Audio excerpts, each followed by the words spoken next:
Hello, 7th graders. This is Mr. Shear. Thank you for watching this first video. Your assignment today is an ed puzzle, but I wanted to briefly tell you what we're working on because we're moving into a new chapter. So we just finished chapter 4.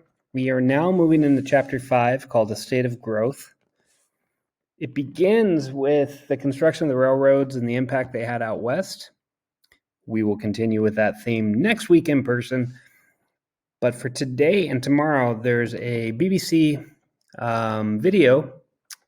It's about 45 minutes, so I've broken it up into 2 days of ed puzzles. So today's an ed puzzle, tomorrow's an ed puzzle, and then on Friday, you will have your chapter 4 test. And that'll conclude our social distance school. So I want to give you just a quick overview about the railroads and what the ed puzzle is about today and tomorrow. So thank you again for watching this short video. I'm just going to jump right in and talk about the Transcontinental Railroad. So here's the US, and we're talking about the 1860s.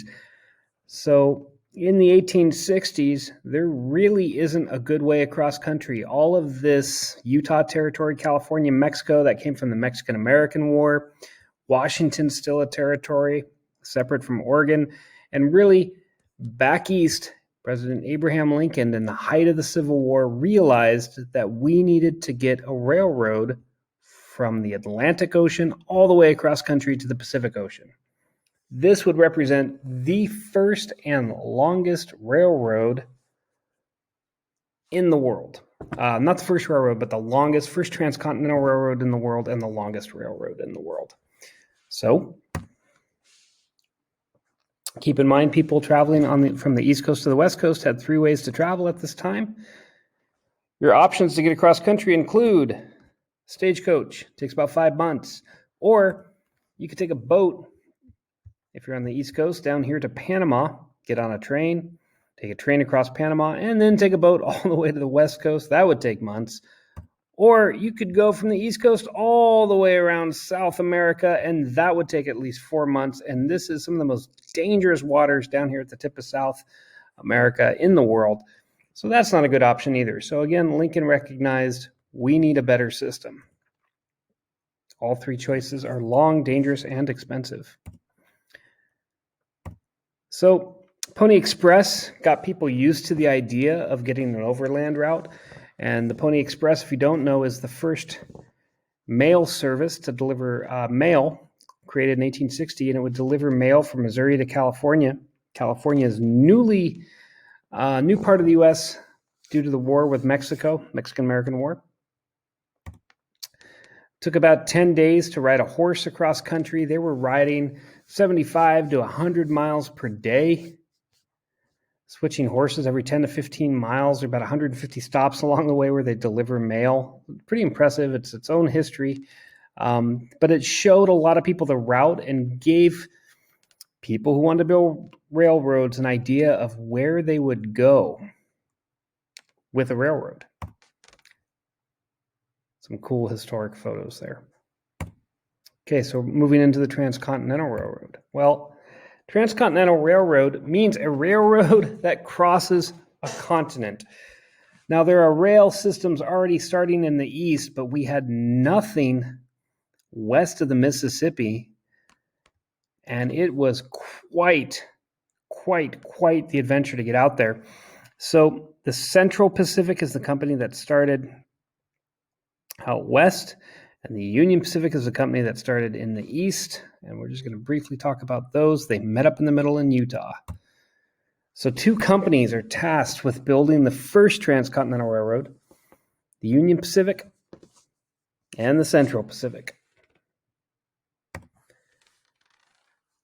And I want to keep in mind, building this railroad was the biggest land giveaway in perhaps world history.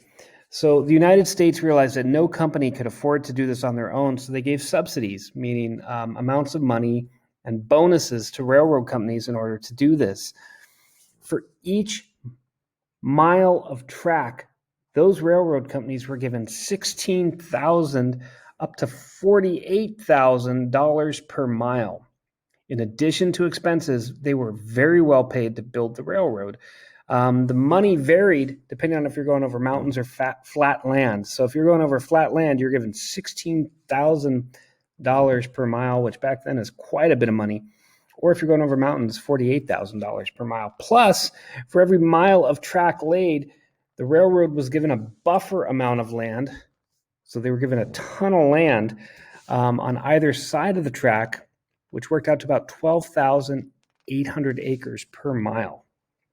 What this means is that our federal government basically gave away land equivalent to the entire size of the state of Texas. So they didn't give away Texas. They gave away land that, if you put it all together, would add up to the same size of Texas in order to build this railroad. Okay, so the Union Pacific started in Omaha, Nebraska, and they worked west. The Central Pacific started in Sacramento, California, and they worked east. The idea was to meet up in the middle.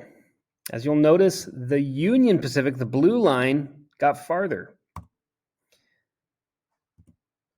And basically it was a race. The farther you got, the more money you got. So the Union Pacific got farther because they had flat land like the plains of Nebraska to deal with. The Union Pacific was made up of Civil War veterans, Irish immigrants, Confederate soldiers, and African American soldiers. So it was a lot of displaced soldiers from the South. It was a lot of veterans from war. And then you had a wave of Irish immigrants coming and freed slaves who worked on the railroad for the Union Pacific.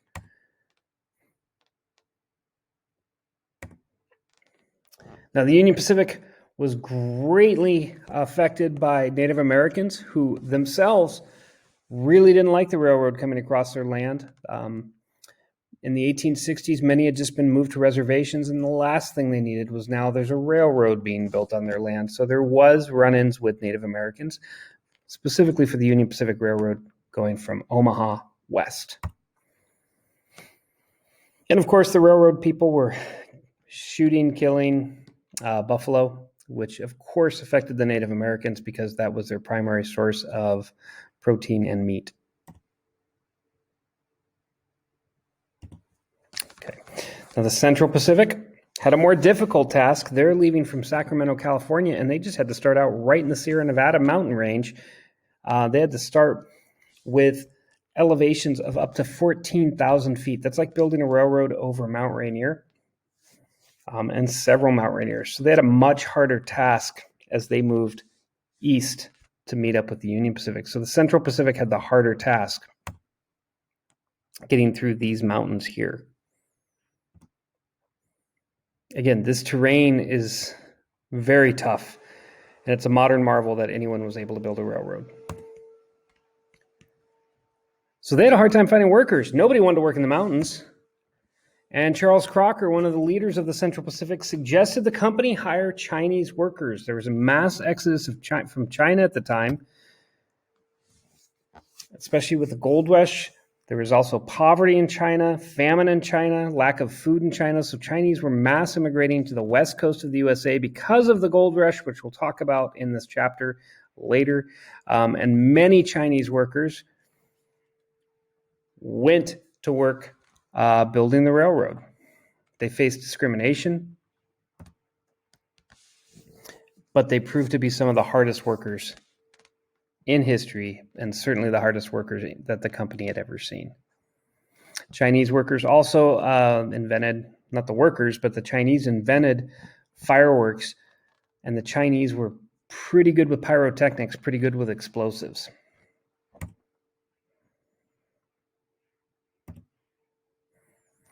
Eventually, Chinese immigrants made up 80% of the Central Pacific workforce. They had a very tough job, of course, blasting tunnels through solid rocks in the mountains. And you can imagine just trying to get a train through a mountain. Eventually, they'll introduce nitroglycerin, which they'll talk about in the Ed Puzzle today. Often they face deadly snowstorms. And once they got through the mountains, they sped up.